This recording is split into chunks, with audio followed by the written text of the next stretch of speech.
بسم الله الرحمن الرحيم الحمد لله رب العالمين الصلاة والسلام على أشرف المرسلين سيدنا وحبيبنا محمد وعلى آله وأصحابه أجمعين أما بعد دران درسا وروني أوجمسي كيسو جتن سجنتا كان عفيرو جسليم قالتوما جزاكم الله خيرا لدوتك والفاتحة سنين جدا تانسيغا أنين كوني أبوليس كيسن عمر الفاروق شيخ علي أنجلني أبانكيا اتقوتني عمر الفاروق شيخ علي نتبازني قرونا من الدونغا مكا ديرا كانوان اندندني فاروق وفان انجدا لما نيوني تحاجد جدا ان شاء الله اني دالتا اوروميا بالي انا اغارفا غند هيبنو بالاموتي ونما دالتا بادياتو كوتي ارغا دالدي هنگا تكو وفبيكو جلقبه رئين اللي لون اللي wantoota silaa ijoollee baadiyyaa irraa eegamu raawwachaa ture booda ammoo achumatti barnoota kiyyallee eegalee namni hedduun har'a kan isin beeku biyya Jarmanii kana keessatti ammoo dhaloonni keessan akka himtanitti Oromiyaadha maaltu biyya kana isin fide akkamitti biyya kana dhuftani barumsa waan amantiillee itti qaraatan waan kana osoo nu himtani osoo jennu ammoo bakka bashannanaa kana keessatti bakkee haara itti galfatan bakkee itti qalbii bakka takkatti yoo dadhabanii jiraatan yoo aaran yoo waa hojjetan hafuura itti fudhatanii isin agarre akkami bakka kanallee dhuftanii yeroo hedduu bakka kanatti nama akka sheekaa namatti waa himu nama waa qaraasisu namni biyya teenya keessatti bakkee bashannanaa kana akkuma lafuma nama hojii hin qabne itti deemuu fa'atu itti fakkaachuu mala mee kanarraallee nu ibsitanii jalqaba garuu ka'umsa mana barumsaa keessanii fi akkamitti gara biyya alaa akka dhuftan imala jireenya keessanii irraa osoo nu himtani. Maashaallah bakkee hedduu takka bakka bareedaadha bakka nama hawwatuudha bakka namni itti boqonnaa fudhatuudha. Haqiiqatti wanni kun ani yeroo hedduu inni naraaju biyya keenyatti bakkuma bashannanaallee yoo uumanii yoo hojjetanii jedhan seenuudhaaf mallaqatu itti kafalama namni waa lama yaaddaa jechuudha bakka boqonnaa argachuufillee yoo bakka boqonnaa san argates mallaqa kafaluufis itti yaaddaa jechuudha kun ammoo garuu biyyoota uf danda'anii uf guddisan akkasuma biyyoota fiichara ijoollee isaaniitiif mustaqbala gaarii yaadan keessatti haala tolaan haala salphaa ta'een namni akka sammuun isaa bilisa ta'e wanta takka osoo hin kafalle sammuu firii ta'e akka jiraatudha maashaallah iddoo takka nama gammachiisaa muka bishaanii bakka ijoolleen itti taphatanii hundi isaa firiidha maashaallah iddoo takka waan namatti toludha itti aansee ammoo kan dhimma isin amma na gaafattan waa'ee barnoota kooti ani xiqqeenya irraa ta'ee yeroo sanatti ufillee hin beeku garuu ammoo wanti garii yeroo daa'imummaa keessatti wanni yaadattu hedduutu jira waa hundaallee irraanfattu wanta fakkeenyaaf daa'imummaa keessatti tumaa ta'uu yookiin sheeknatiitti qaraatu harka faasitu wanni akkasii kunniin yaadannoo daa'imummaan si keessaa hin baafne ta'ee argama yaadannoo akkasii sanniin ni qaba garuu ammoo yeroo xinnaa ta'e ani quraana jalqabee sheekh ayyub nama jedhan sheekh ayyub suleyman irratti nama jedhamu rabbi subhaanahu wa ta'ala umrii isaanii haa dheeressu hardhallee ni jirani isaan irratti quraana kabajamaa jalqabee isaanuma irratti buusee ganduma itti dhaladhisan keessatti jechuudha obboleettiin tiyya tan Samiraa Sheekh Aliyyi jedhamtu hedduu takka sheekni suni waan na qaraasanii tartiiban na deebisaniif sadarkaa qaban malee akka nama na qaraasisetti silaa isitu na caala yoo jedhes ni danda'a hedduu takka barnoota akka ani galma gahu akka ani bakka guddaa gahu na hoogganaa turte jechuun na barsiisaa turte rabbi umrii si haa dheeressu ni jirti izan ani achitti quraana qara'ee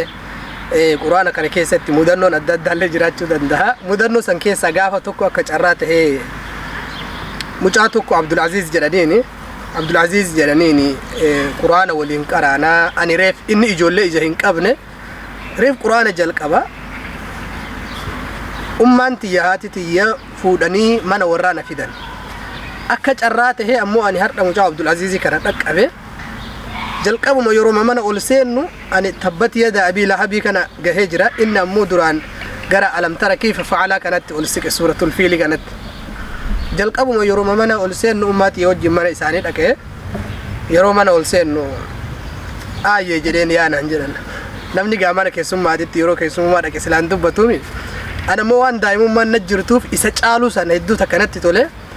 aayee bara har'a Abdul Azizin tabbat yada abii lahabitti gatee alam tara kayfa fa'ala rabbuka bi ashaabil fiilitti biraa kutee jedheen aatiti yaa mucaa usnaan jira namni silaamana namaatitti hinaaffatu akkasuma godha waan daa'ima ta'e wanni sun na keessaa baduu jechuudha. Quraan achumatti qara'ee booda ammoo Sheekh Hasan nama jedhamu odaa nageelleetitti bira ji'a 5-6 isaan bira ture. Laajjuun Sheekh Muhammad Hussein namni jedhan عالم قد حافظ قرآناتي تجويدا قرآن قراسسني إسام برتي قرآن حالة تجويداتي قراتوري أتشوما برنوني مدرسة حالة أميسني أتشت بنمني برنوتاني جرا أتشس من برنوتا غرا غلغلا برچا بودا مو غنم مو شيخ محمد حسين رتي مخارج قراتوري waggaa almost waggaa hanga sadii fi qixxe akkas ture achitti gaa quraanuma qara'ee haala kanaani osoo ammoo isaan bira hin dhaqin duratti abbaan kiyya manatti kitaaba akka safiinatun najaat akka umdatul ahkaam akka fiqhi abu shujaa ka jedhan ka imaamu shaafi'i kitaabota kanneen na barsiisaa turani alhamdulillah isaan nama aalima nama beekumsa qabu abbaan kiyya rabbi umrii naaf kaahu ana agarfaa naannoo odaa cafoo jedhamu Sheekh Umar nama jedhamu bira nageessanii Sheekh Umar biratti illee warra waan jalqabateef kitaabuma akka usulu thalaasaa akkasuma buluugaa hanga riyaada isaan irratti qara'e booda isaan biratti waggaa 2 hanga 3 eega isaan bira tureen booda Sheikh Khadir Sabbajaa yookaan ammoo Sheikh Abdul Hakim Sheikh Khadir Abdul Hakim nama jedhamu achuma baalee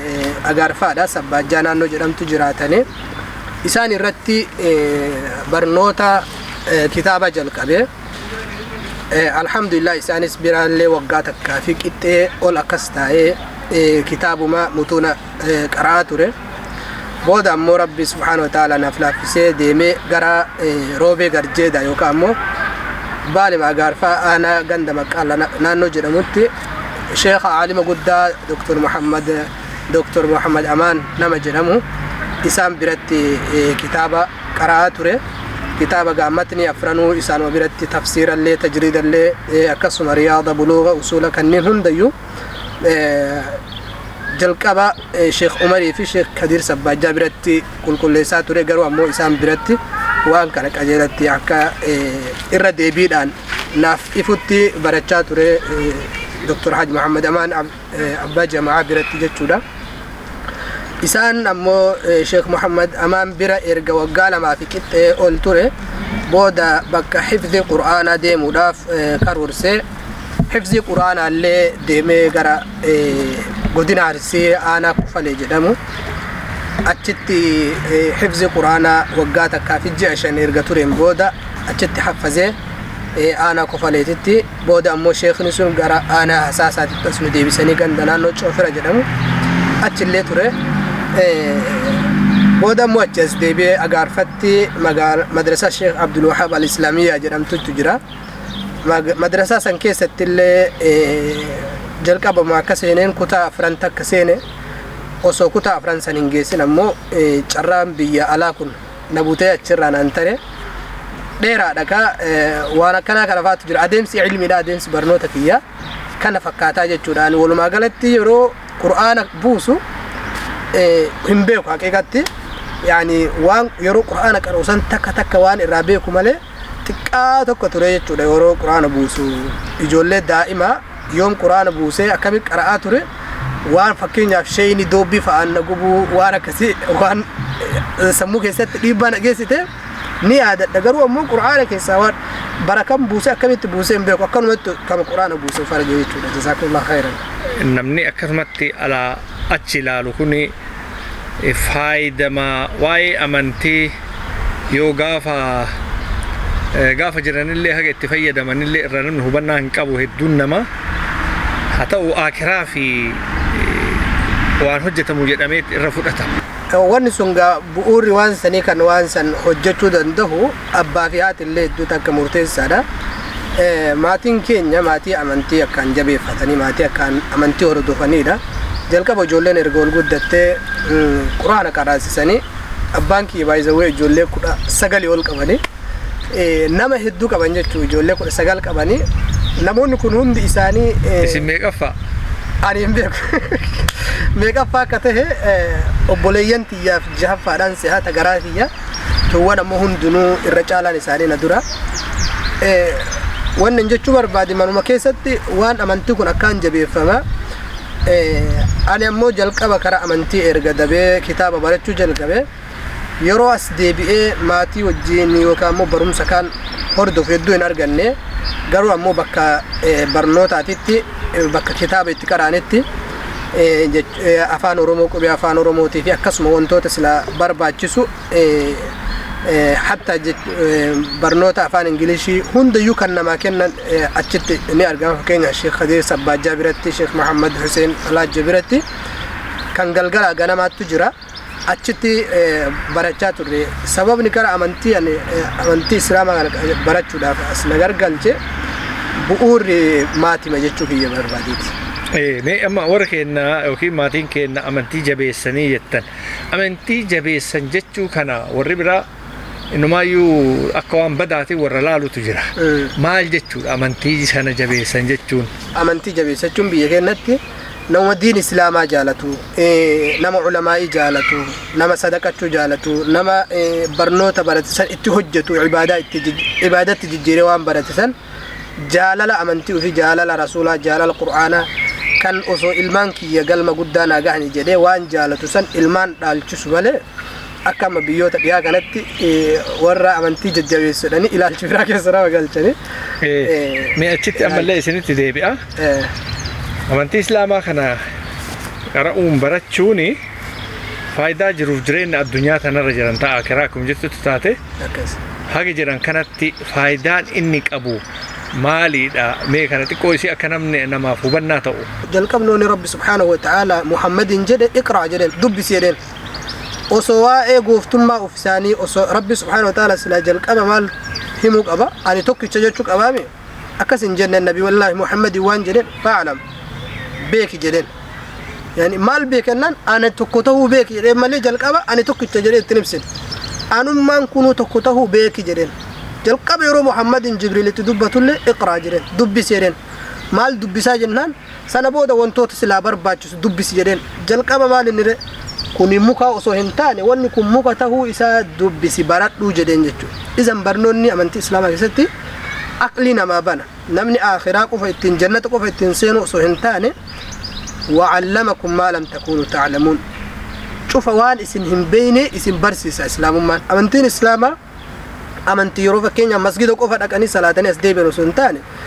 akkaataa namni kofoo itti uffatu akkaataa namni hammaama seenee itti bahu kana hunda nama barsiifti. Waan kana barachuudhaaf maal barbaachisa? Beekumta amantii islaamaa beekuu barbaachisa. Barbaachisummaan islaamummaa barnoota islaamummaa keessatti sadarkaa hedduu qaba. Gabaabinaan wantootuma kana isin ibsuu barbaade. Isuma akka naa jabeessitan ammallee itti deebi'uu barbaada. Jiruuf jireenya hawaasaa keessatti fakkeenyaaf amantii islaamaa nama qabuu fi nama hin qabne wajjin akkaataa itti jiraatan qabeenya uumamaa lafarra jiru kana akkaataa itti fayyadaman. Kana keessattillee waan kana barsiisee haga addunyaa irra jiranillee faayidaa ilmi namaa waan waliin jiraatu waliin osoo waliin dhiibin waliin akkaataa itti fayyadamullee waan barsiisu na fakkaata. Nabiyyi Muhammad sallallahu alaihi wasallam gaafa Madiinaa galan namni ni beekaa namni hunduu yoo biyya takka irraa biyya tokkotti godaane jalqaba ooyiruu qotataa yookiin ani qonnaan bulaa tokko ta'a yookiin huma takka daldalata.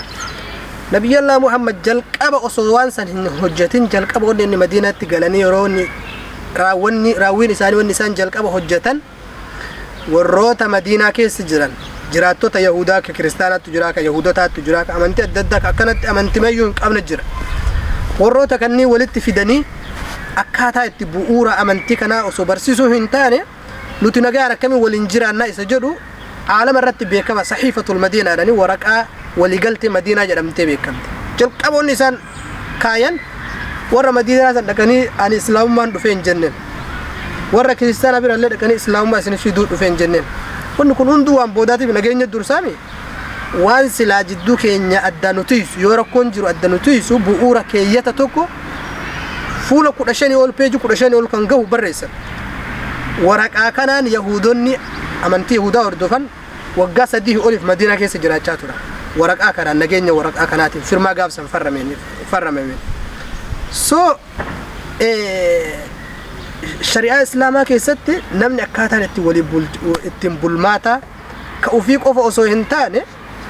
kan hawaasa naannoo san jiru waaqeffataa ta'e kiristaana ta'e islaama ta'e akkaataa itti waliin jiraatan guutuu kaa'ee jira. Namni ammoo yoo amantii kana hin baranne maaltu itti dhaga'ama? jetteedhaan amantii kana jibbaa jetteedhaan amantiin kun faallaa itti fakkaata yoo ammoo keessa gadi bu'ee jiraate bu'uura waan sila kallattii TV yookaan online irratti argu san osoo hin taane waan kitaabarraa dubbisa amantiin kamiyyuu yoo warra akkanumatti waan arge gabbaru ta'e malee amantiin kamuu kan dhufu waraqaa irraan dhufa waan waraqaa irraa kan ammoo namni akka isaa sammuu isaatiitti itti fayyadama malee qixxee irraa dubbisee waan sila guutuu seenaa isa dubbatame wajjin hin ibsu so amantii islaamaa keessatti akkaataa itti walii jiraatan akkaataa wajji jireenya hawaasa kan namni itti walii jiraatu danda'u akkaan ibsamaadha garuu ammoo waan kana ibsuudhaaf maal barbaachisa beekumsa barbaachisa yaani namni akkana waliin jiraachuu dhiisiiti amantii akkuma jalqaba jenne nabiyallaa Muhammad osoo facaasuu hin jalqabin dura nageenya facaasan warra Madiinaa walitti as qabanii yoo diinni tokko biyya biraa irraa nutti dhufanii Yahudaa fi Kiristaana walitti qabanii diinni tokko yoo biyya biraa irraa nutti dhufe ka amantii biraa hordofu yoo dhufee ka isin jalqabe isin dhahu taate amantii keessan irraallee haa ta'u biyya keessanitti dhufee inni isin tuqnaan ani bakka bu'ee isin irraa bakka bu'ee isin irraa lola jedheen yaani waggaa kun takkaaf 400 duraati nama amantii biraa hordofuun isin taa'atuma nyaadhaa lubbuuti yoo bakka keessan haa bu'uuti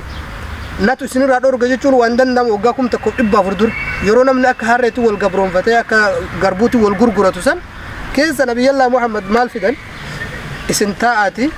qonnaan bultoota garuu seera kiyya jalatti bulaa yoo diinni biraa isinitti dhufe hatta muslimni yoo dhufe ka isin tuqu taate seeraan ala natu isinirraa kafala deemu yaani kun dimokiraasii zamana jaarraa 21 keessatti hin jiru jechuudha so wajji jireenya amantii islaama keessa hedduu bal'inna kan qabu hedduu bal'aadha yaada hedduu kan bal'isnee kaasuu dandeenya garuu gabaabina sa'aatiitiif isma kana isin ibsuu ayyee galatooma saniin booda osoo barataa jirtan wanni alaana butee jettan mee waan gara alaati butee asisin fidee sanitti haa deebine namni bakka ilmi kanatti odeeffannoo adda addaatu isa qunnamaa waan adda addaatu sammuu keessa isa dhufa anillee sababuma saniin namoonni adda addaa haala jireenya biyya alaa kanaa fi akkasuma mijaa'insa jireenya biyya alaa yeroo isaan naaf ibsan dhuma irratti gaa namni hunduu ni beekaa roorroon adda addaallee ni jira namni keessattuu namni amantii islaamaa baratu bakka fedhe jiraachuudhaaf hedduu takka daangeessaadha ni yaadadha yeroo kofaleen jiru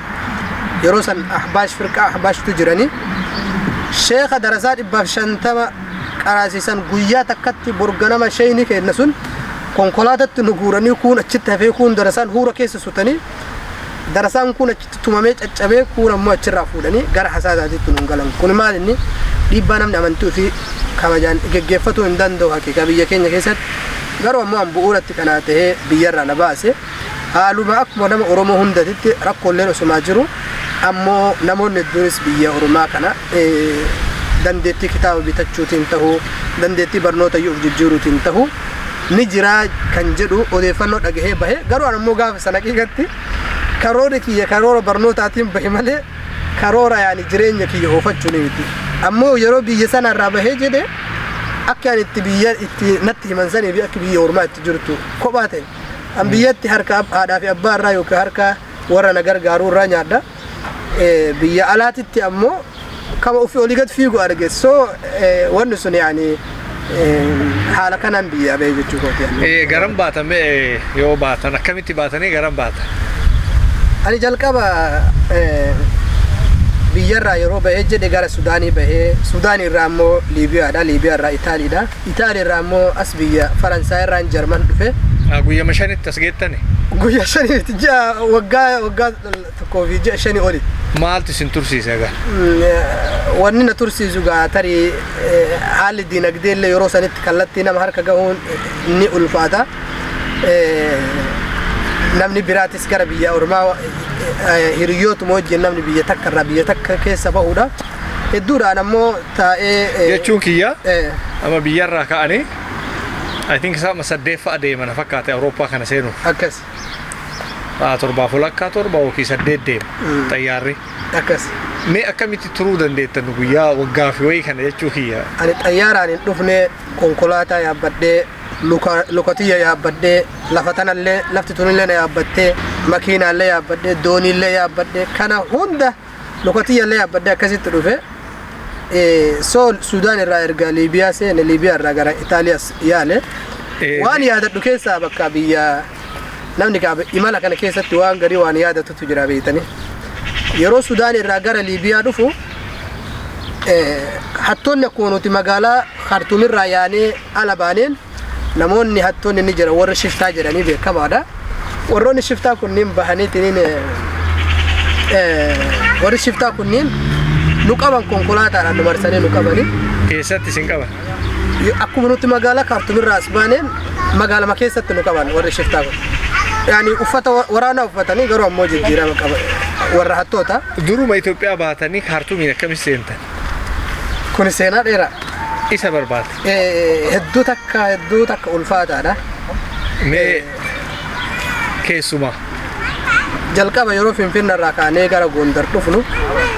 Gondar irraa yeroo Matammaa geennu karatti nu qabdee turte. Karatti nu qabanii nama sadii maaltu isin qaba? Waraana federaalaati jalqaba Shideemoo eessa jedhan magaalaa san Matammaa bira jirti. Achitti nu qabanii halkan takkaaf nu hidhanii lubbuu nutti dheeressanii achi nu gaanii achi nu deebisuudhaaf hedduu takka nuun qoosaa turanii ilaalcha yaanii oromummaa keenya san gadhaantummaadhaan isinii galee haala yaanii afaan keenya san itti dubbachuun nu qaanfachiisu takka yoo nuti afaan Oromoo dubbanne Oromoo akkasii waan akkasii jecha akkasii ni jira achitti hidhamnee booda ammoo jarrillee waan nu gootu dhabdee carraan gabaabaa isaanii gabaabaa waan ta'eef gadi nu dhiisanii haala saniin booda Matammaa seenne Matammaa irraa deeggarsi mallaqaa erga nu dhufe gara Sudaan dhufne akkuma isin jedhe Sudaan irratti shiftoonni kun nu qabanii yeroo jedhan cufa nama mallaqa qabu aga Sudaanii Khartoum geettan kanatti illee karaan deemtanii akkan fakkaatutti jal'isaniituma makiina mafeeta yaabbattanii waan deemtanii se'u. Isa wanni keessatti makiina maaltu jira gaa achi bar beeka wanni karaa san jiru dhiibbaa guddaa ni qaba lukaan ni deemna guyyaa 15 ol deemne Sudaan qofarraa daangaa Matammaa irraa hanga Khartoum qofa ga'uudha guyyaa 15 ol deemne karaa kanatti namni yoo barbaade waraanni kun warri siin deemu kun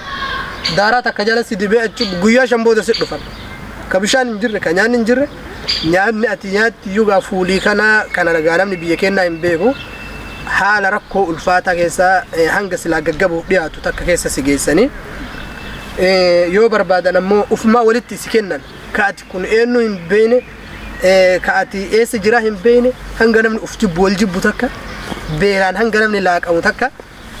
hangas takka nama tursiisanii kun ammoo dhiibbaa guddaa yaani xiinsammuu irratti namatti ta'uu ni danda'a haa ta'u ammoo rabbiin achirraa gara Sudaanas nu baasee Sudaan illee erga tutturee jedhe biyyi Sudaan sun illee gaatteessumaaf ammoo abjuun kiyyas waan achi hin ta'ini achirraa imaluu barbaade akkuma isin hin jedhe karaa sanitti shiftoonni sun nu qabanii namni cufti mallaqa kennaa jedhan. Eessarraa baatan? Khartoum irraa yoo baatan? Khartoum irraa baanee gara Liibiyaa osoo deemaa jirru namni hundi mallaqa kennaa nuun jedhe. hay namni kaan ammoo maal godhaa hayyama gaafataa yoo namichi uffata hundarraa cicciree doolaara keessa soqata. Ana ammoo jinii Sudaanii mallaqa Sudaanii takka qarshii 1000 takka doolaara 100 takka jijjiiradhe bakka kanatti awwaaladhee deema. Bakka qabattoo kana suufa uffadhaa suufa san keessa bakka qabattoo san qal'isee keessa achi suuqee shaamisii kofootii yatana irratti hodhee jechuudha. Irratti hodhee anamma dhaabbadhee yaasiniin qaraa jira bakka isin gartan kana isa bakka kanaati. Qabattootu irraan jira malee gaa uffataa miti. Bakka san addaan hiikee doolaara keessatti booda kaahee irraan itti hodhee nam tokko arguu hin danda'u jedhee. Osman dhaabachaa jiru nama hunda dhaabbatanii anamma suuraa yaasin qaraa jira. Garaa kiyya keessa qaraa jira ammoo dagachuu dadhabee hangaarda. Garama kiyya keessatti qara'u jiraani. Namichi nama hunda fattashee geessee na bira dhaabbate. Maal hojjetaa jirta abboo birri kenni naan jedhe. Hin qabu jedheen. Jalqaba akkanuma afaan keessa na laalee ati yaasin qaraa jirtaa naan jedhe. Baran sagalee loon hin fuune. Sagaleen tiyyallee laaftuudha garaa kiyya keessa qaraa jiraan onnee iyyuu qabaadhee isa biratti akkasitti hin garamu. Akkanumatti na laalee yaasin qaraa jirtaa miti yaasin sun dhorgadha naan jedhe. Yeroo gara dubbii yaasin hin didamte dubbii wajabduudha dhee garaa kiyya keessa amma jalqabe na fattashuu jalqabe namichi. Yaasin inni na harkatti qabe san ammoo rabbiin garuma na harkaa shayxaanni facaasin beeku namichi yaasin onnee keessan na qabnaan anillee anu harkaa facaati yaasin. Dhaabadheetu taa'ee dhufee kofooti yatan akkana fattashee bakkuma amma arge doolaara tana. Doolaara tana yeroo keessatti arge akkanatti qabatee doolaara tana arge dhufee namni silaagaa namni namaa yaadu namni aqlii qabu tokko mallaquma san akkana biintee akkana muree mallaqa qofa keessaa fudhatee dhiisaa miti. Akkanatti gadi muree akkanatti fudhee wanni mataan akkana fuudhee qaama keessa qullama hambisee akkanuma fudhatee biraa tare. Doolaarri kana namni kun maaliin deemaan hin jiru. Maqasii asumaan fuudhee doolaara asitti akkana qaqqabatee doolaara ta'uu arginaan osumaan jiru waan akkana na muree akkana muree rogee afuree kanatti kofuma fudhatee akkasuma keessaa tare. Yaazol wallahi ma tanfaak yaasin na jechi siqee yaasin sin fayyadu yoo tabiraalee jiraate fiddinaan jedhe yaa khayra maa indi kalliin na bira hin jirtu na dhiise. Wanni sun yani anu dhibba qaba anu yaasin qaraa jira garaa kiyya keessatti yaasin na beeku isaa sun iddoo takka dhagaa na ajaa'ibsiise. Wanni akkasii mudannoon akkasii hin jirti. Achi qabatanii Liibiyaa seentan. Erga Liibiyaa seenillee Liibiyaatti illee hiriyoota kiyya hedduu. Akkamii seentan achi Liibiyaa makiina santu isin geesse? Waggaa takkaa ol akkas erga Sudaan keessa ture xiqqoo boqonnaa fudhadhee jedhee gara Liibiyaa erga yeroo yaaluu jalqabe. Guyyaa sanii naftani? Kun amma adeemsa karaa Liibiyaa yeroo jalqabaati. Erga deemnee Saharaa keessatti. Jalqaba lammaffaa qaba. Jalqaba yeroo adeemsa karaa kennaati. As nu deebisanii booda ammoo ittoo nu deebisan guyyaa lammaffaa booda. Deemnee Liibiyaa karaa sankaa Saharaa Liibiyaa namni hin beekne hin jiru. Iddoo takka dhiibbaa guddaa qaba. Iddoo takka namatti ulfaataa. Iddoo takka namni beelaan kaduutu jira. Ka nyaataan ka nyaata hin qabne, ka dhugaatii hin qabne. Ka Saharaa san qofatti keessatti hedduu argine. Rabbi warra achi keessatti amrite haadhi jannatul firdawsiin haa galchu. Nuti keessa ammoo namni alhamdulillah namni tokkollee hin jiru. Garuu namni gaggabee dubartiin gaggabdee dhiirri jijjigellee hedduutu jira. Akkasitti Rabbiin Saharaa san keessa as nu baasee haala saniin as nu fide waan yaadadhu keessaa Liibiyaa san keessatti Saharaa keessatti nu gattee guyyaa takka guutuu Saharaa kana harcee gammoojjii kana keessa rafna. Gara mana hidhaa nu dabarsanii manni hidhaa sunillee dhiibbaa guddaa nurratti geessise. Isinitti deebi'anii boota? Deebi'anii nu fuudhanii nuti kuni kamii duuka deemu malee kanatu nama ajjeesumo kanatu kanama baasu hin beeknu duukuma deemu hojiin kenna. Haala saniin nu fuudhanii Liibiyaa san keessa mana hidhaa nu galchanii mana hidhaa keessaa immoo gargaarsa maatiitiin erga tumaa fi waan adda addaa rakkoon guddaan uumamin booda maatiilleen dhumarra carraan biraa waan hin jirreef deeggarsa mallaqaa nu godhanii achi nu baasanii booda nullee achi keessa hin turre achirraa gara Itaalii dhufee jechuudha. Jazaakumullahu khairan. Itaalii xayyaaraan seentan? La xayyaara maaltu jira? yaalii takka yaaltee lama yaaltee tumaan liibiyaan kun kaartoonii xiqqoo hangana geettu keessatti nama 100 fi nama 35 natti fakkaate ka gaafsanitti nu guuran kana ol guunne akkasitti dhufne alhamdulillah karaa galaana irra dooniidhaan bidiruu xiqqoo takkaataan wanniidhaan afuufamtutu jira qilleensaan afuufamte akkuma gommaa saayikiliidha ol guddatti yoo ati ammoo walitti qabde shaanta keessatti baattee deemuu hin dandeessa gaa biyyoota Awurooppaa keessa inni beekaa namni beeku bidiruu akkasii akka namni cinaadhaan wal hin dabarsine nama furdaa yoo namni furdaan tokko achi jiraate furdaas kaanii furdaan akka isaa as jiraate asiin kaayanii akka nama midhaan wal madaalchisu akka nama sukkara bitu furdaa achiin kaanii asiin kaanii dubartiin ulfaa achi jiraatan takka achiin kaanii lammaffaa asiin kaanii akkasii wal madaalchisa akkasitti nu fidan alhamdulillah kuma takka osoo hin ta'in achirraa nagaa hin baane jechuu barbaadeetti jazaakumullah. Bishaan irra dhaaban. Bishaan sa'aatii 6 qofa rabbi irra dabarse yeroo gabaabaa keessatti warroonni silaa gargaarsa umarraatti warri nama gargaaran kunneen masqala diimaa kun faati yeroo isaan achirraa nu fuudhanii Itaalii nu seensisanii haala kanaan Awurooppaa kun wanni kun waan osoo peejii 100 hin dhumanne akka namni hedduun karaa sanitti du'aa jiru osoo argu lubbuu tana ajjeesuun ammoo cubbuu akka taate wayititti natti fakkaata. Mee kan akkamitti ilaaltanii akkamitti itti deemtan ufiyyuu? Yani haqiiqatan nama yeroo san namni azaaba lama keessa jiru kama laafaa filata. Namni rakkoo lama keessa jiru irra laafamu filata. Nam tokko du'i moo karkarroo nyaatoo jedhanii karkarroo nyaatee jiraata. Beela lama keessatti beelaan dura shari'aaleen karkarroo nyaadhu jettee miti. Jireenyi ummata keenyaa sunii fi jireenyi bishaanii kunillee ummata akka takkuma keessattuu yeroo nuti biyyaa baanu san ijoollee baanee yeroo bira booda jannataa godhu nama hedduutu dhume garuu ammoo waan kana deeggaruu osoo hin taane yeroo sanitti ani haqiiqatan ittuma amanee akka rabbiin na baasullee du'aa ima godhadhee itti seene haa ta'u ammoo lubbuu fi balleessuu shari'aan osumaa dhoorkitu wanni 100% lubbuun namaallee hin baddi jedhamee yaadamu hin jiru. Carraadha kun parsantii 100 namni karaa kanatti wareegamu parsantii 15 hanga 20 dhiyaatu danda'a. Kun ammoo yoo guddate ni hidhamaa yookaan ammoo bishaan gamana bahaa yookaan biyyatti as deebi'a carraa kana keessa ammoo carraa gad aanaa santu qunname jettee yoo biyyallee teette waan ulfaatu saniif azaaba biyyaa keessaallee jiraachuu irraa lakki carraan kun yoo ufturatti fuucharin kiyyanaa bareechuu danda'a jedhee namni itti amanu akkasi baattu namoota san keessaa ammoo isa tokko immoo karaa kana deemuu nam tokkollee hin deeggaru hatta obboleessi kiyya osoo biyya kanatti carraa bareeda jira jedhanii fi biyya keenya san keessaa bahi biyya kana dhufi jedhee namni hin deeggaru hin jiru maaliif azaabatti waloo fuudha jireenya hammeenyaa waan taate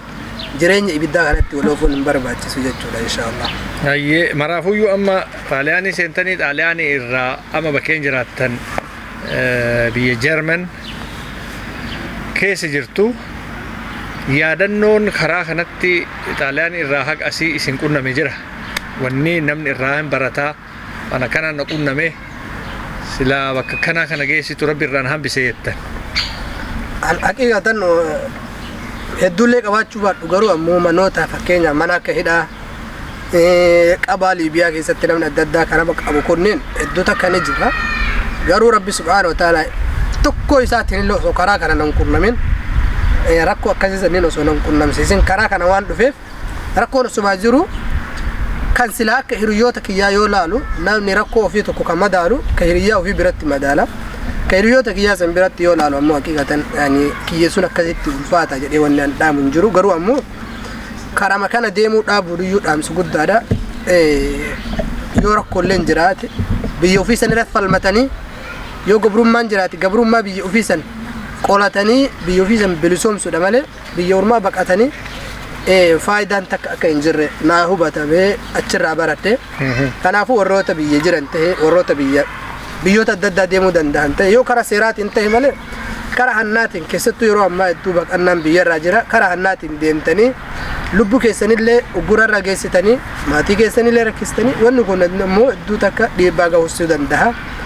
kanaafuu osoo irraa gabaabsitanii jedhee yaada jazaakumullahu khairan. Hayyee amma egaa biyya kana dhuftanii social mediaadhaan barumsa gara garaa wayita dabarsitan hin agarraa garuu saniin dura biyya kana dhuftanii akka ta'ettuu qubattanii hayyama biyya kana erga argattaniin booda natti fakkaata kitaaba amantitti hirkatee nama maraafuuyyuu barumsa kennuu dandeettu onneerraa gara onnee jettu baaftanii turtan. Mee qabiyyee kitaaba kanaa xiqqoo irraa nu tuqaati gaafii itti aanutti deemna. Galatoomaati kitaaba san kan jalqaba bara 2018ti. Yani waggaa takkaaf ji'a 5 ol akkas irra turee barreesse. Kitaabni gaa namni hedduun as durallee irraa haasa'ee ture. Kitaaba hedduu takka hawaasa biratti fudhatama qabaataa ture. Biyya kana biyya Jarmaniitti illee eebbisiisee ture. Gara kitaabaatiin maxxansee namoonni hedduun bitatanii irraa fayyadamanii jirani. Qabiyyeen kitaaba achi keessatti walaloodhaan illee kuufamee jira. Akkasuma jechoota Qur'aanaatii fi hadiisaatiin waan ergaa tokko miti yani direction tokkorra waan irkatee deemu miti yani ergaa tokko jechuun kiyya fakkeenyaaf waa'ee seenaa namoota barreessantu jira, waa'ee jireenya namoota barreessantu jira, waa'ee bultii irraa nama barreessantu jira, waa'ee siiraa irraa nama barreessantu jira. Kitaaba akkasii osoo hin taane kitaaba jaaniba waan silaa nama qunnamu kana hedduu mata duree 60 ol waan of keessatti qabatu waan silaa akka yaada kiyyaatitti namni ni qunnama namni illee irraa fayyadamuu danda'a jedhee yaadu mata duree 60 ol irraa barreesse. Mata dureen kun yeroo barraahu jalqaba walaloodhaan jalqabsiise. Fakkeenyaaf waa'ee obsaa irra, waa'ee ilmaan guddisuu irra, waa'ee jaarsaaf jaartii irra, waa'ee addaan nama baasuu irra, waa'ee iccitii ofii dhoyfatuu irra, waa'ee umrii ofiitirra fayyadamuu irra, akkasuma waa'ee shirkii irra, waa'ee tawhiidaa irra, waa'ee biyyaa irra, waa'ee qiyaamaa irra, waa'ee salaataa irra, waa'ee toltuu yaaduu irra, waa'ee gaarummaa fi hammeenyummaa irra. Mata dureen kun hundi yoo ati addaan qoodde mata duree mataa ofii danda'u ta'a. Waan kanneen ammoo walaloodhaan jalqaba barreesse. Fakkeenyaaf waa'ee sabrii obsaa irraa yoo dubbadde walaloodhaan jalqabee itti aansee Qur'aanaan, itti aansee hadiisaan, itti aansee waa'ee sabrii jechoota ulamaatitti fayyadamaa ture jechuudha. Jazaakallahu khairan. Walumaa galatti kitaabni kun qabiyyeen isaa guddaadha. Namni hedduulleen alhamdulillah irraa fayyadamee jira. Kitaaba barreessisan hawaasa addunyaa kana hundaan gahuu hin dandeenye. Waan isin ajaa'ibsiisu adadaan waa barreessuun yaada tokko Facebook irratti kennuun namni jalatti dhufe kitaaba kan kee onnee irraa gara onnee jiru san nuuf erginaan jira. Garuu ammoo gaa namni jireenya namaa hin beeku akkaataa itti namni wanni kun mallaqa guddaa barbaachisaa biyya Arabaa geessuudhaaf, biyya Faranjii geessuudhaaf, biyya Austraaliyaa, Kanaadaa, biyya Afrikaa geessuudhaaf namoonni kitaaba barreessan waan kana na hubatan jedhee yaada. Fakkeenyaaf Oromiyaatti osoo maxxanse yoo guddate biyya 2-3 irraa raabsuu ni danda'a. Kara gabaabatti abbaa firmaa tokkooti yookaan kaampaanii tokkotti kennee kaampaaniin sun irraa fayyadamuu ni danda'a. Garuu biyyoonni nuti jiraannu biyya Awurooppaati waan takka erguudhaaf poostaa si barbaachisa. Poostaan kun mallaqa guddaadha. Kitaabuma sanuu baasuun mallaqa guddaadha. Mallaqa biyya Awurooppaa yuurootti barreessitee maxxansitee yeroo ati biyya Arabaatitti achi ergitu mallaqni sun hedduu takka fakkeenyaaf yeroo 10 yoo asitti maxxanse biyya Ijiptiitti jinii biyya Ijiptiidhaa 500 ta'uu danda'a. Namni kitaaba 500 hin bitatu hin jiru. Appilikeeshinii fakkeenyaaf Play Store irratti ol baase maayii kana ji'a takkaaf deema. Achirratti yuuroo 10 illee 5 illee achi ol illee gurguratu ni danda'an. Garuu akkanumatti waqfii rabbumaaf jecha akka rabbi subhaanahu wa ta'ala ajrii naaf herregu rabbumaaf jecha online irratti share godhe. Guyyaa 2 keessatti nama 5,000 oltu buufate jechuudha. Daawunlood godhate jechuudha. Yeroo gabaabaa keessatti kun maala keegaa hangam takka akka namni kitaaba san barbaadu keegaa. Garuu alhamdulillah kaayyoon kiyya guddaan hawaasa bira ga'uudha. Walaloo barreessaa turtan. Biyya keenya dhiifnee biyya ormaatiif baqannee rakkoo fi gidiraa meeqaatam arginee numaaf tarti jennee dachii teenya dhiifnee saharaaf galaana gaara hedduu kunnee biyya meeqa qaxxaamurree rakkannee beelufnee eega as geennillee humaa hin argine biyya dhufnettillee fudhatama dhabnee duras feenee hin dhufne diina jalaa yaane dirqamaan qabamnee diinaaf deebifamnee addunyatti iyyannee deebii takka dhabne hayyoonni teenya hidhatti guuraman takkallee hin hafne lakkaahamee hin dhumu wanti nuti taane gaafa takka dubbanna gaafa bilisoomne. Gootota Dhombir.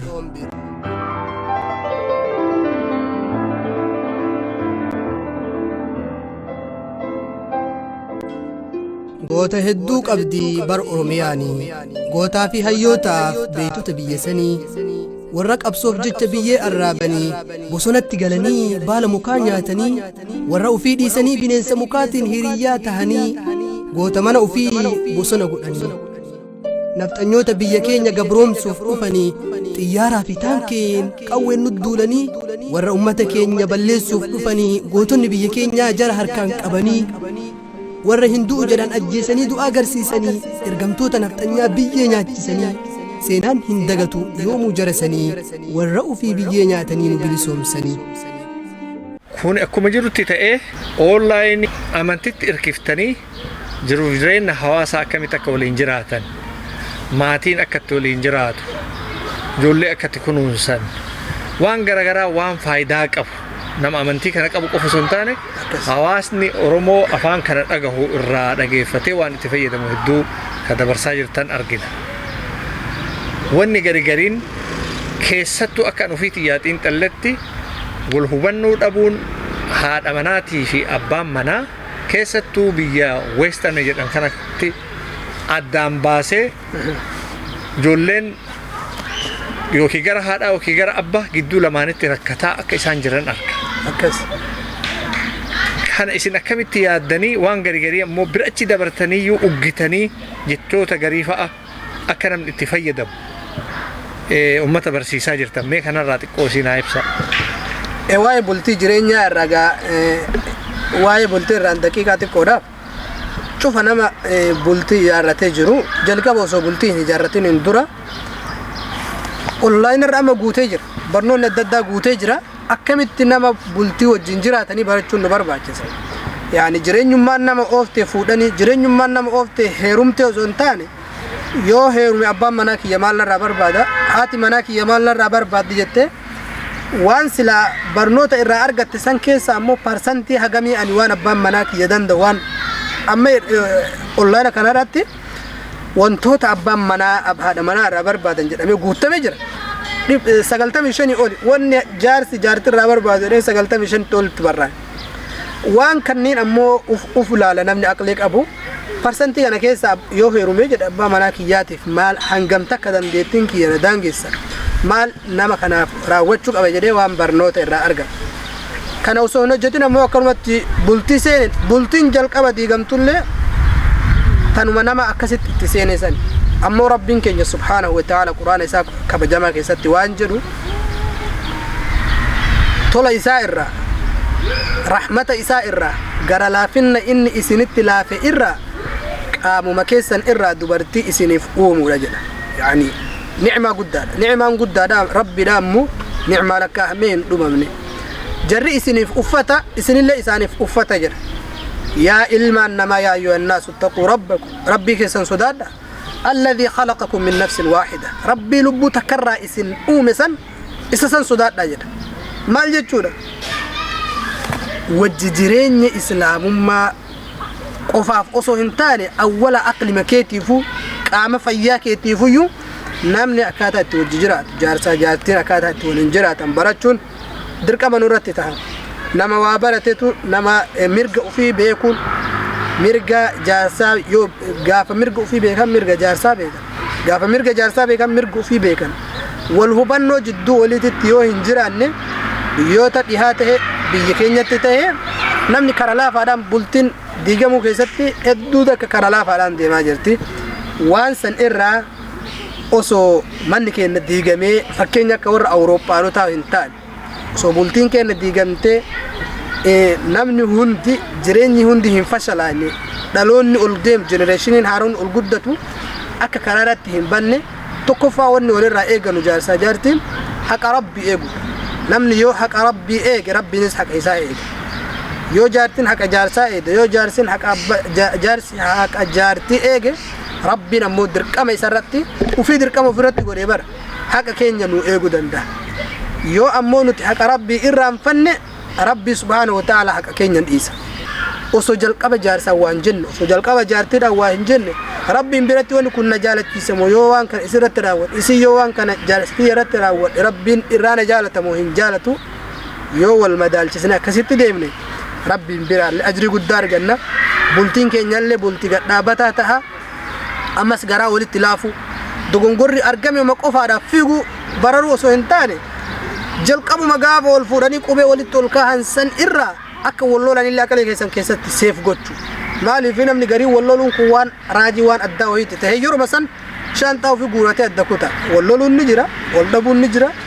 jireenyummaan duniyaatu akkasuma aadami wayyuu rabbii yeroo jalqaba uumu nama dizaayinii istaayilii karoora aqlii takkaan deemu hin uumne filannoo isaaf kenne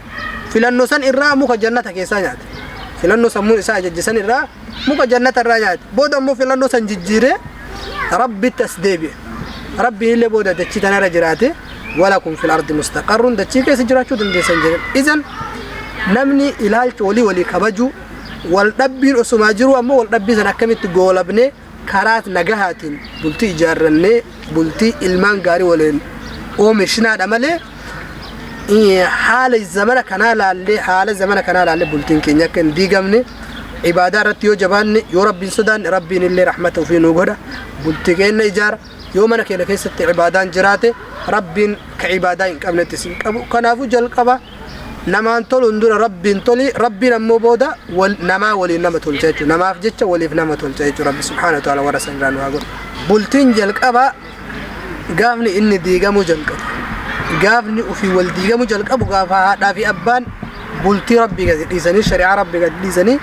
karaa hin taane qabatan gaafa karaa hin taane qabatan shayxaanni ammoo dhufee hiriyyaa isaanii ta'a shayxaanni gaafa hiriyyaa isaanii ta'e wajji jireenya isaanii san adda fageessa lagaa rahmanni irraa jiraatu nabiyyallaahi muhammad waan jedhe shayxaanni beeke ammoo waan hanga nama adda fageessuu itti gammadu hin qabu duniyaa tanarratti nabiyyiin keenya nagaa rahmanni irraa jiraatu waan jedhe shayxaanni kuni yani ra'iisni yookaan pirezidaantiin guddichi shayxaana galaana guddaa irratti bahara irratti teessoo ijaarratee qabaa jedhan achirra taa'aa jedhan guyyarraa fayursilu zabaaniyyatahu garee ofii jamaa ofii erga jedhan ergee yeroo jedhu ati nama ajjeesisiisi ati nama hamachiisi ati nama adda baasi ati nama hachisiisi cufa waan silaa hamtu jedhamee aalama kanarra jiru kanatti nama ajaja jedhan wal ajaja jedhan yani inni itti gooftaa isaaniitiimi warroota isa jala hordofan ergaa jedhan shayxaanni kun deemee jamaa ofii bira yeroo dhaqee jedhu nama hundaa qabata jedhe rasuuli sallallahu alaihi wasallam nama tokko ajjeesisiisa tokko ammoo tokko irraa mallaqa achisiisa tokko salaata dhiisisiisa cufa waan haraamaa maslaa aalama irratti arginuu kana hin raawwachiisa jedhan namni hundinuu akkuma hojjetaa mootummaa galgala waan hojjete galmee qabatee ana waan kanarra oole jedhee pirezidaantii ofiitiif galmeessaami shayaaxiinni kun jedhe rasuuli sallallahu alaihi wasallam ilmaan shayxaanaa ka inni oli gaffacaase kun galgala dhaqanii bahara san irratti kursii bahara san irra bira dhaqanii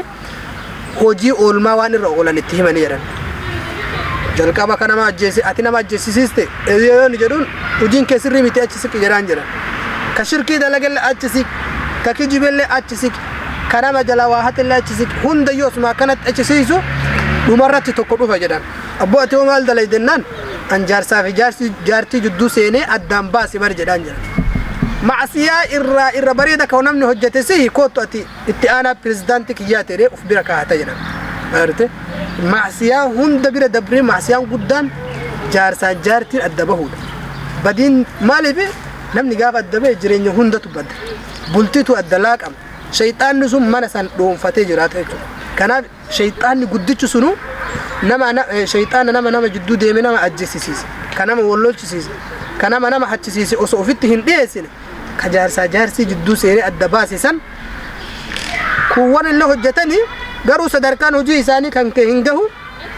ati waan guddaa hojjette jaarsa jaartii adda baafte koottoteedhaan waan badaa hojjettutu iyyuu sadarkaa namaa kenna shayxaana biratti akkas amma ati fakkeenyaaf isin yoo waan bareeda tokko hojjettan hawaasa biratti waan bareedinaan himamtanii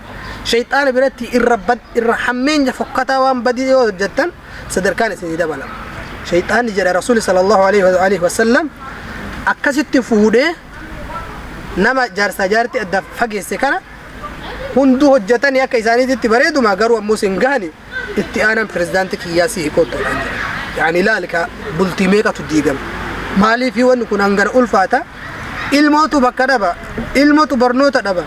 ilmoon hanaana jaalala abbaa dhaddi yoo abbaa duuka hin jiraatin yoo abbaa bira jiraatte immoo jaalala haadhaa dhageetti jaalala haadhaa dhabdi maalummaa haadhaa gaafa ol guddattee online irratti barreeffamaaf yookiin kitaabaan argite adahaati waan akkanaati jetti malee waan biratti hin guddatiniif osoo laalte iyyuu huma takka ittiin dhagahamu jaalala haadhaatu keessa dhama kanaaf ufiif osoo hin taane anaaf hin nyaatini ufiif jedhe na nyaadhu jedhe jedhanna soo saniifu nutis osoo ufiif hin jenne ilmaan keenyaaf yaanni mustaqbala ijoollee keenyaa tiif nyaan jenne bultii keenya haa bareechisuun dhaamsa keenya jazaakumullahu khayran wal dhabbiin yookaan immoo addaa fageenyi namni jidduu waliitti hammeenya hojjetuun jalqaba rabbi irraa nama fageessa lammaffaa walirraa nama fageessa sadaffaa immoo dhakaa muka illee goysa namni yoo wal dhabbee yoo hammeenyi jiraate dhakaa muka akkami goysannaan mukuma jalqaba balbala afootti nama biqiltee ol bareeddu kana namnummaan bishaan irra buusu dhabama ni goga kanaaf maal jedha Oromoon dhakaa mukatu gogaa jechuun bishaan mukatu goga jechuun sababa wal dhabdee saniitiin mu'inummaan kunuu hin kunuunsa gochuu ni bada maalayyaa ilma namaa maalayyaa daa'imman ol guddattu maal jechuu dandeenya ka mukni gogu izan kanaaf rasuul sallallahu alaihi wasallam guyyaa sadi caalaa akka namni wal hin dhabne wallolee addaan hin turre himan nama macasiyaa hunda isaa khayrii feetu hojjadhu guyyaa sadi bira ol tartee jennaan rabbiin sirraa ol hin fuudhe rasuulli guyyaa khamsaatii fi guyyaa wiixataa hojii khayrii ta'e tasharrii ta'e rabbiin ol fuudha jedha rasuulli garuu hujii nama lamaa qofa jedha hujii nama lamaa san keessaa hujiin nama tokko nama jidduu isaa wal dhabbiin jirtu khayrii inshallah yoo hajjillee irraa ol hin fuudhamtu jechuudha achuma jetti hanga inni gaafa afwii nama saniin jedhuuti islaamummaa keessatti wa'tasimu bihablillahi jami'an tokko taha wal qabadhaati gargar hin faca'inaati yoo gargar faca'atan ammoo waan silaa isin facaasu santu mootii isinitti ta'ee adda isin facaasa jedha rabbiin keenya subhaanahu wa ta'ala kanaafu adda fagaachuun wal dhabbii dummeessuun hin barbaachisu wal tahinsatu namni gaafa wal tahe gaara cabsa xir'achi xiqqaan kuni kan ulaallu dhagaan xiqqaan kuni wal tahee guddatee gurmaahee jennaan gaara kana tahe dhagaan xixiqqoo tana jalqaba kaan walirra darbee mee dhagaan tokkochi ka bokkokee ol guddatu jira hin jiru dhagaan xiqqaan sun illee bakkuma ofii san taa'ee kabiraallee dhufee bakka ofii san taa'ee akkama osoo walirra dabaramu tabba guddaa ta'a booda ammoo biyya bareechisa jaarsa jaartii tahee cufti namaatu yoo wal tahee jedhe uf qofa osoo hin taane ganda itti dhalate san bareechisa biyya san keessaa bahee biyya guutuu bareechisa biyya san keessaa bahee Afrikaa guutuu bareechisa namni yoo wal dhabbii fi wal jibbaa histii wal waanyoo wal jidduun jiraatin kana ammoo dhaamsi kiyya isa kana isa lammaffaadha dhaamsi kiyya warroota halqaa ilmii jiran mana barumsa islaamummaa jiran tahee cufa nama jenereeshinii ol dhufaa jiru kanaaf wannaan dhaamu barnoota keessan jabeessaa dhaamu barbaada barnoonni anna al-ilma nuurun ilmiin kun ifaadha aduu tana akkuma amma argaa jirru osoo aduun tun hin jiraatini isin suuraa kiyya arguu kan hin dandeessan suuraa amma kaameraa keessaan mul'atu kana na arguu hin danda'u nam tokko yoo sagalee qofa dhagahe malee barnoonni akkasi osoo barnoota hin qabaatin namni nama bulchuu dhiisi bultii tolfatuu dhiisi mataa ofiitti uf bulchuu hin danda'u taamantii ta'e kaan iyyuu ta'e gaafa tokko namni tokko Sheekh Muhammad Amin jedhaniini nama gaariidha bakka barumsaatitti isatu na qaraasisa yaani ana kana ni argee hedduu takka barreessa ta'aliiqa kana guddummeessa tafsiira kiyya kana qur'aana kiyya kana irratti cufa waan kitaaba adda addaa jiru kana bakka takka wali qabee qur'aana kana irratti ta'aliiqa godhee irratti barreessa tafsiira yeroo baradhu akkanatti adda banee ilaalee tafsiira kiyya kana bitaallee yoo ilaalu barreeffama garummaan qur'aana itti qaraaniin hin jiru bakka hunda barreeffamaadha laalee yaa Faaruq naan jedhe ati amma gaafa hanga umrii kiyyaa kana geettee jette barnoota akkanatti amma irratti jabaattee barachaa jirtu kana gaafa hanga anaa kana geette waan fuudhaa yaaddaa waan jaartii yaaddaa waan ijoollee yaaddaa biyya alaa deemuu yaaddaa qabeenya horatu yaaddaa yeroon kee kun ammoo yeroo warqii tokko itti fayyadamiinaan jedhe ani gaafa san maal jedheen sila sheeka yaani jechuun ilmi illee waan akkasitti waliin fagaatini sila sheeka isin fayyamayyuu qabdanii jedheen daa'imummaa waan jirtuuf maal gurbaadhaan jedhan akkamitti namni jireenya akkana ilmi akkana baratu kana qur'aan akkana barataa jiru kana كصدركان إسا أنا جو كانت ديسة وان دنياتي في وان فودا كم تيادا ينام نجدين أنا مو كم لقى سيريس بدبدارا إن أرجعت إيش نانجر قاف سين يو أرجعت مو يو وان سنسكون نمي يعني الدنيا جو سجل يعني جنيه بولتي جو سجل كذا ندوب بسنانجر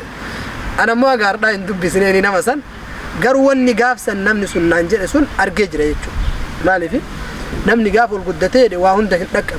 كانت تفيقا كانت تفيق قروا أمو يرون برنوت على عمرين أما نتكيس جركون عمري ورقي يرو ذهب يرو قالي تك يرو قالي كان أمو ورقي نمني كرارتي الدربا عندي منو مراتا وتايمالي كنافو يرو كنا اتحافية دمنو برنوتان أونلاين نما علماء نقوتني شريعة كاتان تبرن نقوته كاتان تبرنوتا كأن تفوف نقوته وان كانوا هندا ترتيب دي بسني عبارة إسلين جدا قالتوا ما جزاكم الله خيرا والفردا أيه إسن اللي ساعة را فرطني أدو كان كيس دابتني وان بروم ستأو وان هواسك إن كراكير الرت ليك أجيل جوان مهمتني في دو قالتوما كانوا ماني نقات سنين جد أيه والفردا أيه السلام عليكم